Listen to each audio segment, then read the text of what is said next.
If you've ever heard the phrase, the Holy Spirit, and you want to know what it means, where do you start? Well, you have to start on page 1 of the Bible, where the uncreated world is depicted as this dark, chaotic place. But then above the chaos, God's Spirit is there, hovering, ready to bring about life and order and beauty. Okay, but what is God's Spirit? Yeah, so the Spirit is the way the biblical authors talk about God's personal presence.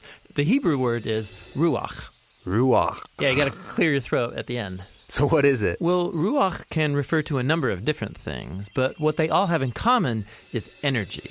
Energy, how so? So there's an invisible energy that makes the clouds move or the tree branches sway. Right, wind. So in Hebrew, that's ruach. Okay. Now take a big breath. So you feel that inside you. Yeah, the air? Well, specifically the energy, right? The vitality in your body that you get from breathing deeply, that too is ruach. And this is the same word used in the Bible to describe God's personal presence. Just like wind and breath are invisible, God's Spirit is invisible. Wind is powerful, and so God's Spirit is powerful. And just as breath keeps us alive, so God's Spirit sustains all of life. Yeah, ruach. Now, as we continue on in the story of the Bible, we see God's Ruach giving special empowerment to people for specific tasks. The first person in the Bible this happens to is Joseph. God's Spirit enables him to understand and interpret dreams. And then it happens to this guy named Bezalel, and he's an artist. God's Spirit empowers him with wisdom and skills. He's given creative genius to make beautiful things in the tabernacle. And we also see God's Ruach empower a group of people called the prophets. They're able to see what's happening in history from God's point of view. That's exactly right. And here's the problem as the prophets saw it.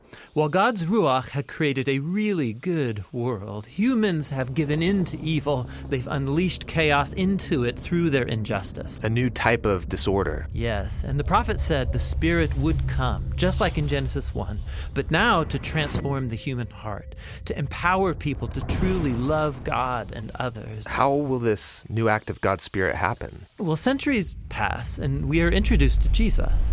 And at the beginning of his mission, there's this beautiful scene where Jesus is being baptized in the waters of the Jordan River.